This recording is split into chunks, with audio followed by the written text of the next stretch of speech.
ચાલો તો આજનો આપણો લેક્ચર છે types of memory, sorry introduction to various types of memory and there features. તો મેમરી શબ્દથી બધાને ખ્યાલ આવે છે? મેમરી શું કહેવાય, મેમરી કોને કહેવાય, ખ્યાલ છે બધાને?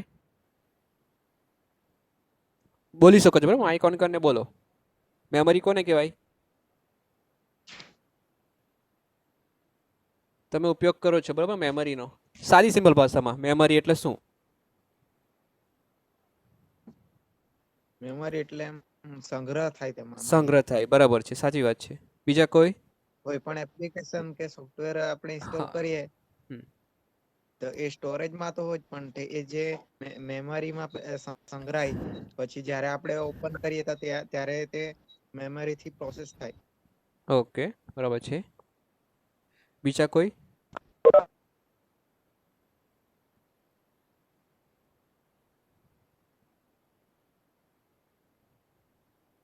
નોર્મલી કોઈ પણ એમ એવું નથી કે કમ્પ્યુટરની ભાષામાં જ જવાબ આપવાનો એમ, કે કમ્પ્યુટરની જે વ્યાખ્યા છે એ પ્રમાણે જ જવાબ. પણ સાદી સિમ્પલ આપણે મેમરી સમજવું હોય તો કેવી રીતે સમજી શકીએ?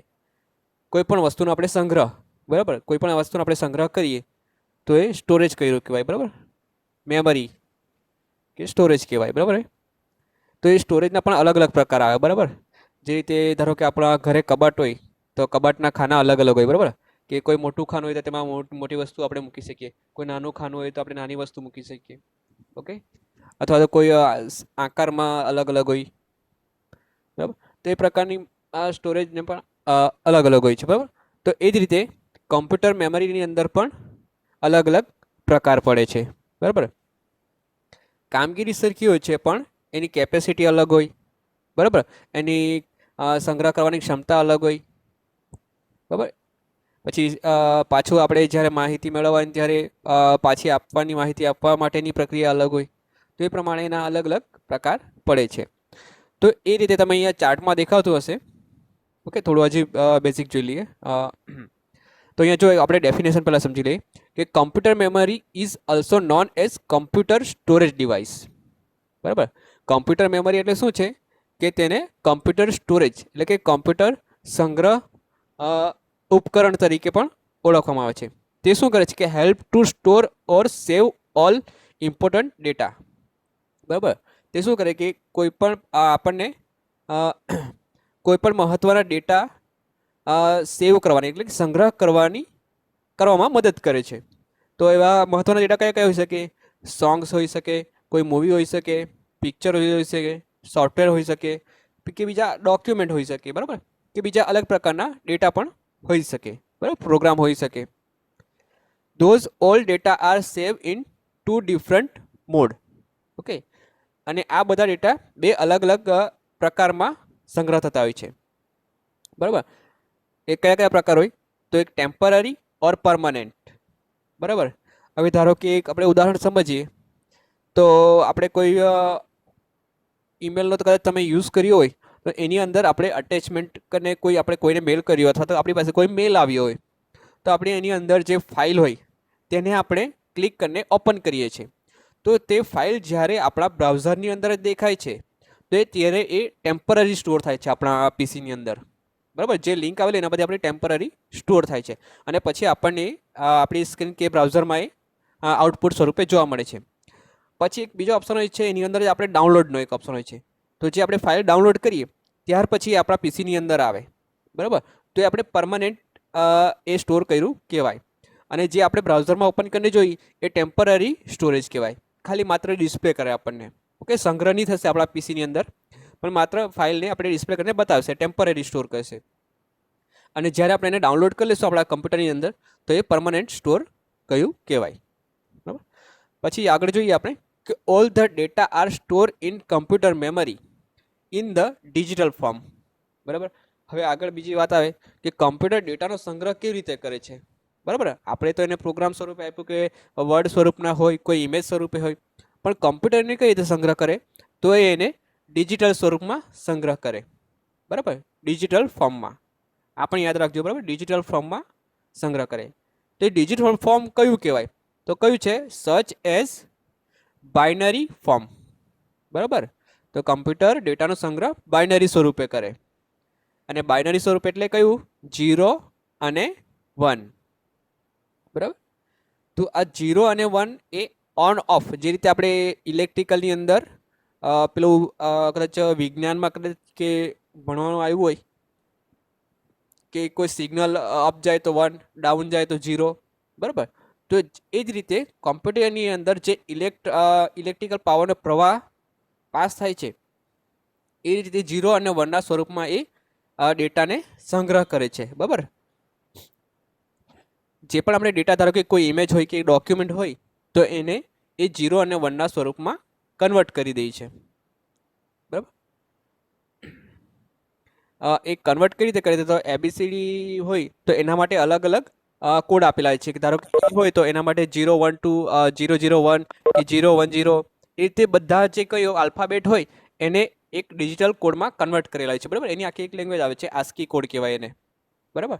એટલે કે ધારો કે એ હોય તો એના માટે 001 હોય, બી હોય તો 002 હોય, 0010 હોય, તેવા અલગ અલગ કોડ હોય છે, નક્કી કરેલા હોય છે, ફિક્સ હોય છે, બરાબર. એટલે આપણે જ્યારે પણ આપણે જે પણ આ પ્રકારનો આલ્ફાબેટ આપણે ટાઈપ કરીએ અથવા તો જે માટે એને સંગ્રહ કરાવીએ તો એ પ્રકારના કોડની સામે જે 0 અને 1 ફોર્મમાં હોય તો કમ્પ્યુટર એના મેમરીની અંદર એ 0 અને 1ના સ્વરૂપમાં કન્વર્ટ કરીને પછી સ્ટોર કરશે, બરાબર. તો આ રીતે આપણા જે ડેટા હોય છે એને સંગ્રહ 0 અને 1ના સ્વરૂપે કમ્પ્યુટર મેમરીમાં થતો હોય છે. ત્યાર પછી આગળ જોઈએ કે users can retrieve of save instruction or information any time when they are needed. User કોણ કહેવાય, તો આપણે, બરાબર. આપણે કમ્પ્યુટરનો ઉપયોગ કરીએ એટલે આપણે યુઝર કહેવાય. તો આપણે જરૂરિયાત મુજબ એને ઇન્સ્ટ્રક્શન એટલે કે માહિતીને ઇન્સ્ટ્રક્શન એટલે કોઈ સૂચનાને અથવા માહિતીને, ઓકે, ઇન્સ્ટ્રક્શન એટલે સૂચના અને ઇન્ફોર્મેશન એટલે માહિતી, એને આપણે સંગ્રહ કરી શકીએ છીએ અને આપણને જ્યારે જરૂર પડે ત્યારે એને ફરી પાછી આપણે મેળવી શકીએ છીએ, બરાબર. રિટ્રાઈવ કરી શકીએ. આ જે રિટ્રાઈવ છે એટલે ફરી પાછું મેળવવું, બરાબર. તો આ રીતે આ મેમરીની ડેફિનેશન થાય છે, બરાબર. તો આ રીતે મેમરીની અંદર આપણે ડેટા સ્ટોર થતા હોય છે.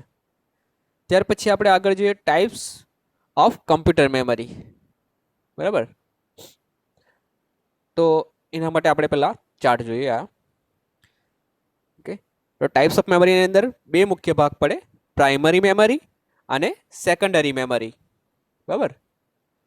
પ્રાઇમરી મેમરીમાં પાછા બે સબ પાર્ટ પડે, રેમ અને રોમ. સેકન્ડરી મેમરીની અંદર હાર્ડ ડિસ્ક આવે, એસએસડી આવે. એચડીડી એટલે હાર્ડ ડિસ્ક ડ્રાઈવ, એસએસડી એટલે સોલિડ સ્ટેટ ડ્રાઈવ. એ પણ એક હાર્ડ ડિસ્કનો પ્રકાર છે જે અત્યારે મોડર્ન ટેકનોલોજીમાં યુઝ થાય છે. અત્યારના મોટાભાગના લેપટોપ હોય છે કે પીસી હોય છે એની અંદર આ તમને એક ફીચર્સ એના સ્પેસિફિકેશનમાં જોવા મળે, એસએસડી, બરાબર. ત્યાર પછી આવે કોમ્પેક્ટ ડિસ્ક. કોમ્પેક્ટ ડિસ્ક એટલે આપણી સીડી ડીવીડી, બરાબર. ફ્લોપી ડિસ્ક, બરાબર, એટલે કે આ જે શરૂઆતમાં જે સ્ટોરેજ ડિવાઇસ હતું કે જેની કેપેસિટી બહુ ઘણી ઓછી હતી, એ ફ્લોપી ડિસ્ક એક પોકેટ સાઇઝ જેવી આવતી હતી, ઓકે. ચિત્રો આપણે જોશું પછી. પછી મેગ્નેટિક ટેપ, બરાબર. મેગ્નેટિક ટેપ એટલે તમારા આપણે પેલી વિડીયો વીસીડી ને આવતી હતી ને, વિડીયો પ્લેયર આગળના જૂના કેસેટ ટાઈપ અથવા તો ટેપ રેકોર્ડરના, એ મેગ્નેટિક ટેપ કહેવાય, બરાબર. તો એ સ્ટોરેજ થઈ ગયું. હવે પ્રાઇમરીમાં અંદર રેમ છે તો રેમના પાછા બે પાર્ટ પડે, એસ રેમ અને ડી રેમ. અને રોમના બે ભાગ પડે, ઓકે. એકચ્યુઅલી રોમના બીજા ચારેક પાર્ટ છે, આમાં ચિત્રમાં બે જ બતાવેલા છે આ ચાર્ટની અંદર, પણ આપણે બીજા 4 પાર્ટ કયા કયા છે એ જોઈએ, બરાબર. એમ રોમ આવે, ઈપ રોમ આવે, પી રોમ આવે, બરાબર. એ રીતે અલગ અલગ આવે છે, એને આપણે સમજીએ પછી, ઓકે. તો પહેલાં આપણે સમજી લઈએ કે પ્રાઇમરી મેમરી શું હોય છે. તો અહીંયા આપણે ડેફિનેશન આપેલી છે કે વોટ ઇઝ પ્રાઇમરી મેમરી. તો primary memory is also known as main memory, okay. આ શબ્દ યાદ રાખજો, કારણ કે ક્વેશ્ચન જ્યારે પૂછવામાં આવે છે ત્યારે એને અલગ રીતે પણ પૂછે, બરાબર. સીધે પ્રાઇમરી મેમરી કોને કહેવાય એમ નહીં પૂછે, પણ મેઇન મેમરી શું છે અથવા તો મેઇન મેમરી કોને કહેવાય છે એવું પૂછી કાઢે એમ. એના એટલે બીજો જે સમાન આપણે કહેવાય ને ગુજરાતીમાં સમાનાર્થી શબ્દ હોય તો એ સમાનાર્થી શબ્દનો ઉપયોગ કરીને આપણે પૂછી કાઢે સવાલમાં, બરાબર. તો primary memory is also known as main memory or internal memory, okay. એટલે બે અલગ નામથી પણ ઓળખવામાં આવે એને, પ્રાઇમરી મેમરીને, main memory and internal memory, બરાબર. અથવા બીજું કયું છે પ્રાઇમરી સ્ટોરેજ ડિવાઇસ, ઓકે. આ તો અલગ જ થઈ જાય. આ મેમરીના પ્રકાર છે, આ પ્રાઇમરી મેમરી ને મેઇન મેમરી અને ઇન્ટરનલ મેમરી કહેવામાં. પછી આવા પ્રકારના જે સાધનો હોય છે, ઉપકરણો હોય છે, બરાબર, એ સાધનોને પ્રાઇમરી સ્ટોરેજ ડિવાઇસ કહેવામાં આવે અથવા તો ઇન્ટરનલ સ્ટોરેજ ડિવાઇસ કહેવામાં આવે, કે જેની પ્રકાર કે જે પ્રકારમાં આ માહિતી સ્ટોર થતી હોય, બરાબર. As well as they play vital role in computer, બરાબર, એટલે મહત્વનો ભાગ ભજવતા હોય છે. because those memory are capable to access all data directly from CPU. તો આ પ્રકારની જે મેમરીમાં ડેટા હોય છે એ સીધા સીપીયુને એક્સેસ કરી શકતું હોય છે, બરાબર.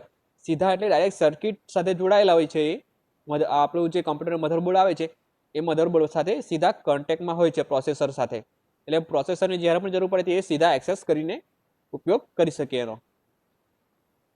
This memory are have limited capacity.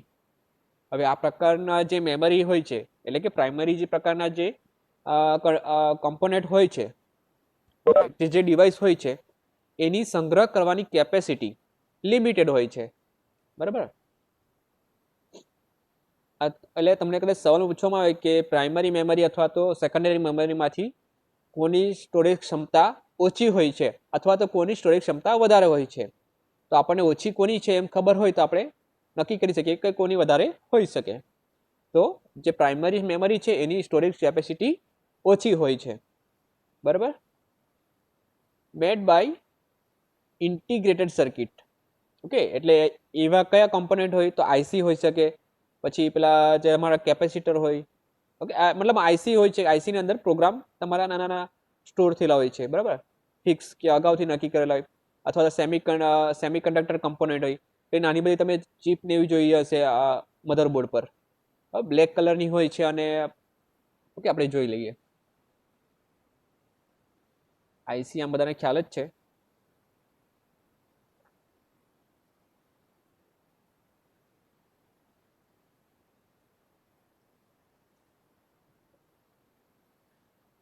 આ ઇમેજ દેખાય છે બધાને? હા સર.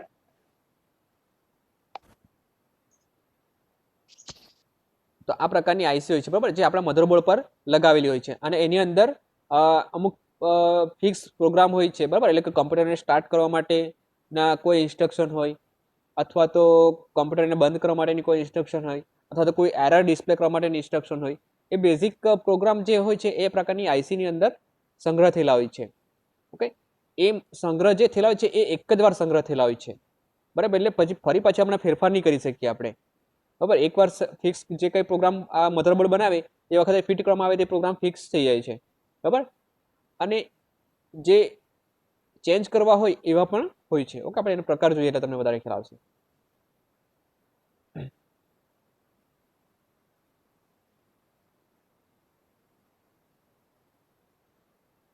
ત્યાર પછી આગળ primary storage device available in two variants such as volatile and non volatile. હવે આ શબ્દ ખાસ યાદ રાખજો, વોલેટાઇલ અને નોન વોલેટાઇલ. આ એક વોલેટાઇલ શબ્દ છે એ, અને નોન વોલેટાઇલ. હવે વોલેટાઇલ કોને કહેવાય કે જે પ્રાઇમરી ડિવાઇસ છે એમાં બે ભાગ પડે છે, બરાબર. આપણે જોયું રેમ અને રોમ, બરાબર, રેમ અને રોમ. તો આ રોમ જે છે એમાં આ નીચે જો એક લખેલું છે નોન વોલેટાઇલ, બરાબર. હવે નોન વોલેટાઇલનો મિનિંગ શું થાય કે સીધા સારી સિમ્પલ ભાષામાં યાદ રાખવું હોય તો નોન શબ્દ આવે એટલે ડિલીટ, અને વોલેટાઇલ નોન વોલેટાઇલ એટલે ડિલીટ ન થઈ શકે તેવું. ઓકે, એટલે ડિલીટ નહીં કરી શકાય, અને વોલેટાઇલ એટલે ડિલીટ થઈ જાય તેવું. ઓકે, તો આ રીતે ગુજરાતીમાં તમારે યાદ રાખી લેવાનું, બરાબર. વોલેટાઇલ અને નોન વોલેટાઇલ કન્ફ્યુઝ થાય તો આ નોન શબ્દ આવે એટલે ન એમ સમજી લેવાનું કે ન ડિલીટ થાય તેવું એમ, અને વોલેટાઇલ ખાલી એકલો વોલેટાઇલ શબ્દ હોય તો ડિલીટ થઈ જાય તેવું. તો આ પ્રાઇમરીની અંદર બે પાર્ટ પડે, એમાં છે આ રેમ. તો રેમ કેવી છે? Volatile memory. વોલેટાઇલ એટલે એની અંદર જે પણ ડેટા સંગ્રહ થશે એ ડિલીટ થઈ જાય, ટેમ્પરરી સ્ટોરેજ હોય, બરાબર. આપણે કમ્પ્યુટરને સ્ટાર્ટ કરીએ તો આપણને જે પ્રમાણે આપણે ઇન્સ્ટ્રક્શન કમ્પ્યુટર માંગીએ એ પ્રમાણે એ રેમમાંથી પાસ થઈને આપણને ડિસ્પ્લે થાય. પણ ધારો કે આપણે કમ્પ્યુટર બંધ થઈ જાય તો એમાંથી ભૂસાઈ જાય, સાફ થઈ જાય મેમરી. બરાબર, એટલે ડિલીટ થઈ જાય. તો રેમ જે મેમરી છે વોલેટાઇલ પ્રકારની છે, જ્યારે રોમની અંદર જે આપણે આઈસીની વાત કરીએ ફિક્સ સંગ્રહ કરી શકીએ. બરાબર, એટલે એ નોન વોલેટાઇલ મેમરી કહેવાય. બરાબર, એટલે આ રીતે આ શબ્દને યાદ રાખવાનો, વોલેટાઇલ અને નોન વોલેટાઇલ. હવે બીજું શું છે કે volatile memory is called temporary memory. Okay, આપણે વાત કરી પ્રમાણે કે વોલેટાઇલ મેમરી એ ટેમ્પરરી સ્ટોર થતી હોય, because all data deleted when power get turn off. Okay, power get turn off એટલે કે પાવર બટન આપણે બંધ કરીએ એટલે એમાં રહેલી મેમરી ભૂસાઈ જાય. But it access time and response time much fine semiconductor memory. પણ એની એક ખાસિયત શું હોય કે પ્રાઇમરી મેમરી જે હોય છે, હવે ટેમ્પરરી મેમરી છે એ સ્પીડમાં ફાસ્ટ હોય છે. ઓકે, એટલે ઝડપથી એક્સેસ કરી શકે આ સેકન્ડરી મેમરીના કમ્પેરિઝનમાં. બરાબર, એટલે સામાન્ય સંગ્રહક હોય એના કરતાં આ જે મેમરી હોય એ ફાસ્ટ વર્ક કરે. બરાબર, સ્પીડમાં ફાસ્ટ હોય, પણ એનો એક ગેરફાયદો શું હોય કે ડિલીટ થઈ જતી હોય. બરાબર, પાવર ચાલુ બંધ થાય આપણું કમ્પ્યુટર તો એ ડિલીટ થઈ જાય, તો એનો ગેરલાભ હોય છે, પણ એ ફાસ્ટ વર્ક કરતી હોય છે. એટલે જ્યાં અમુક કોડને એક્સેસ કરવાની ઝડપથી જરૂર પડે ત્યારે આ પ્રકારની મેમરી યુઝ થતો હોય છે. બરાબર, હવે નોન વોલેટાઇલ મેમરી શું હોય કે non volatile memory is permanent memory. બરાબર, non volatile memory is permanent memory in which nothing data erase when system is turned off. Okay, વોલેટાઇલમાં શું હોય, વોલેટાઇલમાં કે આપણું કમ્પ્યુટર બંધ થાય એટલે ડેટા ડિલીટ થઈ જાય. જ્યારે આની અંદર નોન વોલેટાઇલની અંદર શું હોય કે જ્યારે સિસ્ટમ ટર્ન ઓફ કરવામાં આવે ત્યારે પણ આમાં રહેલા ડેટા ડિલીટ થતા નથી. બરાબર, તો આ બે મુખ્ય તફાવત છે વોલેટાઇલ અને નોન વોલેટાઇલની વચ્ચે. તો તમારો ક્વેશ્ચન આ રીતે આવી શકે કે રેમ કયા પ્રકારનું મેમરી છે, વોલેટાઇલ ઓર નોન વોલેટાઇલ, અથવા તો પૂછી શકીએ કે રોમ કયા પ્રકારની મેમરી છે, વોલેટાઇલ ઓર નોન વોલેટાઇલ. તો તમને આ બંને વચ્ચેનો ડિફરન્સ ખબર હોય તો કઈ પ્રકારની મેમરી કઈ કેટેગરીમાં આવે તમને ખ્યાલ આવી જાય. બરાબર, આપણે આગળ જોઈએ. The operating system and launch all application are loaded in primary memory. આ જો હવે ખ્યાલ આવ્યો, આ ઓપરેટિંગ સિસ્ટમ જ્યારે પણ આપણે કમ્પ્યુટર સ્ટાર્ટ કરીએ તો એ એક્સેસ થતું હોય, બરાબર, આપણા સ્ટોરેજમાંથી. તો એ launch all application loaded in primary storage device, તો એનો સંગ્રહ ક્યાં કરવામાં આવે, પ્રાઇમરી સ્ટોરેજ ડિવાઇસમાં. while turn on the computer because first CPU search all data in primary storage. બરાબર, શા માટે એને એક્સેસ કરવામાં આવે, તો આપણે કમ્પ્યુટર જેવું સ્ટાર્ટ કરીએ તો એ પહેલાં શું કરે, CPU પહેલાં સર્ચ કરે પ્રાઇમરી સ્ટોરેજ ડિવાઇસને. બરાબર, હવે પ્રાઇમરી સ્ટોરેજ ડિવાઇસમાં રહેલો ડેટા મળશે પછી જ આગળ પ્રોસેસ કરશે ને. બરાબર, એટલે આપણી ઓપરેટિંગ સિસ્ટમના જે અમુક ડેટા હોય છે, ફાઇલ હોય છે, એ પ્રાઇમરી સ્ટોરેજની અંદર સંગ્રહ થઈ રહ્યું છે. In this process data transfer rate is very fast from CPU to RAM. Okay, data transfer rate હોય એ એકદમ ફાસ્ટ હોય છે સીપીયુથી રેમ સુધીમાં. કદાચ તમે સર્કિટ જોઈ, એટલે કોઈ પણ સર્કિટ જોઈ હોય તો તેમાં તમે એક લાઇનિંગ જેવી જોઈ હશે. બરાબર, બધી ચીપ જોડાયેલી હોય એકબીજા સાથે અને પટ્ટા પટ્ટા જેવા ગયેલા હોય છે. બરાબર, તો એ શું હોય કે એક કનેક્શન કરેલું હોય, તો એ બધી લાઈનો જે હોય કનેક્ટ થયેલી હોય એકબીજા સાથે સર્કિટ સાથે અને આઈસી સાથે, તો એ તમારી કહેવાય બસ લાઈન. બરાબર, બસ એટલે મતલબમાં એક પાથ રસ્તો હોય કે આ રસ્તાની મદદથી એકબીજા સાથે સર્કિટ જોડાયેલી છે. કમ્પોનેન્ટ જે છે આઈસી હોય છે, પ્રોસેસર હોય છે, બધું એકબીજા સાથે જોડાયેલું છે લાઇનની મદદથી, કે જ્યાંથી તમારા ઇલેક્ટ્રિકલ સિગ્નલ જતા હોય એટલે કે ડેટાનો પ્રવાહ પાસ થતો હોય છે. બરાબર, તો એની જે સ્પીડ હોય છે સીપીયુ અને રેમની વચ્ચે બહુ ફાસ્ટ હોય છે, very fast. Okay, very fast from CPU to RAM. કોના કરતાં, તો સીપીયુ ટુ હાર્ડ ડ્રાઈવ, એટલે કે આપણી જે હાર્ડ ડિસ્ક છે, હાર્ડ ડિસ્ક કઈ કેટેગરીમાં આવે, આપણે ઉપર જોયું ચાર્ટમાં કે હાર્ડ ડિસ્ક સેકન્ડરી સ્ટોરેજમાં આવે. બરાબર, તો સેકન્ડરી સ્ટોરેજ હોય એ એના કરતાં આ પ્રાઇમરી સ્ટોરેજ છે એ વેરી ફાસ્ટ હોય. ઓકે, તો ક્વેશ્ચન એ રીતે પણ તમારો બની શકે કે સેકન્ડરી સ્ટોરેજ અને પ્રાઇમરી સ્ટોરેજમાં કઈ સ્ટોરેજ સૌથી ફાસ્ટ વર્ક કરે, બરાબર. તો આપણને ખબર છે કે સીપીયુ ડાયરેક્ટ રેમને એક્સેસ કરી શકે, બરાબર, પ્રાઇમરી મેમરીને. તો ડાયરેક્ટ એક્સેસ કરે એટલે એની સ્પીડ વધારે હોવાની. જ્યારે હાર્ડ ડિસ્કની અંદર આપણા કોઈ ડેટા હોય તો એ કઈ રીતે એક્સેસ થતા હોય, તો હાર્ડ ડિસ્કના ડેટા પહેલાં રેમમાં જાય, રેમમાંથી પછી સીપીયુ એક્સેસ કરે. એટલે બે લેવલ ક્રિએટ.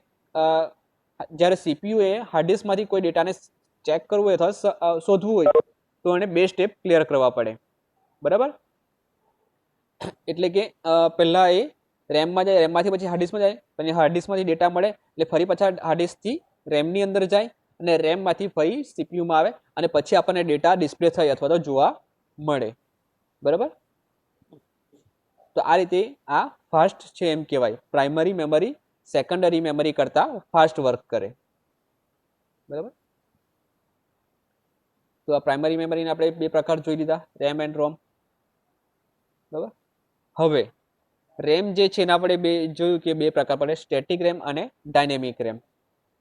હા, કે આજે થોડું લેક્ચર લેટ સ્ટાર્ટ થયો છે એટલે કદાચ આપણો ટાઈમ પૂરો થવા આવ્યો છે, પણ કંઈ નહીં, આપણે આવતીકાલે ફરી પાછું જોઈ લઈશું, બરાબર. આજે થોડું બીજું કામ આવી ગયેલું હતું સાહેબ લોકો, એટલે પછી રહી ગયું, બરાબર, લેટ થઈ ગયું આજે, પણ કંઈ નહીં, આવતીકાલે જોઈ લઈશું. ઓકે, એટલે આપણે રેમનો ટોપિક સમજી લઈએ. તો રેમમાં લખાયેલ માહિતી આપણે ગુજરાતીમાં આવે જોઈએ એટલે તમને વધારે ખ્યાલ આવશે. રેમમાં લખાયેલ માહિતી વાંચી શકાય છે, બરાબર, તેમાં સુધારો વધારો કરી શકાય છે. જ્યારે કમ્પ્યુટરની સ્વિચ બંધ કરવામાં આવે છે કે વીજળી ન હોય ત્યારે આ પ્રકારનીમાં રહેલ ડેટા નાશ પામે છે. ઓપરેટિંગ સિસ્ટમ જે તે એપ્લિકેશન તથા આપણો ડેટા, પરિણામ વગેરેનો સંગ્રહ આ પ્રકારની મેમરીમાં થાય છે, બરાબર. એટલે ઓપરેટિંગ સિસ્ટમ જે તે એપ્લિકેશન અથવા આપણો ડેટા, એટલે કે જે ટેમ્પરરી ફાઇલ હોય છે આની અંદર સંગ્રહ થતી હોય છે. ઓપરેટિંગ સિસ્ટમ એપ્લિકેશન વગેરે માહિતીની આપલે કરવા માટે આ પ્રકારની મેમરીનો ઉપયોગ કરે છે. એટલે આપણે જે ડેટા બસ લાઇનની વાત કરી કે કોઈ માહિતી આપણે એક્સેસ કરવી તો પહેલાં રેમ સાથે કોન્ટેક્ટ થાય, સીપીયુ ડાયરેક્ટ રેમનો કોન્ટેક્ટ કરે, રેમ થ્રુ પછી હાર્ડ ડિસ્કમાં જાય, હાર્ડ ડિસ્કથી પછી પાછા રેમમાં આવે, રેમથી પછી આપણે સીપીયુ પ્રોસેસર એક્સેસ કરીને આપણને આપણો જોબ ડિસ્પ્લે કરે. તો આ રેમના જે પ્રકાર છે સ્ટેટિક રેમ. સ્ટેટિક રેમ કોને કહેવાય, તો તે માહિતીનો સંગ્રહ વોલ્ટેજના સ્વરૂપે કરે છે. ઓકે, તે ડાયનેમિક રેમ કરતાં ધીમી હોય છે. Static RAM voltage,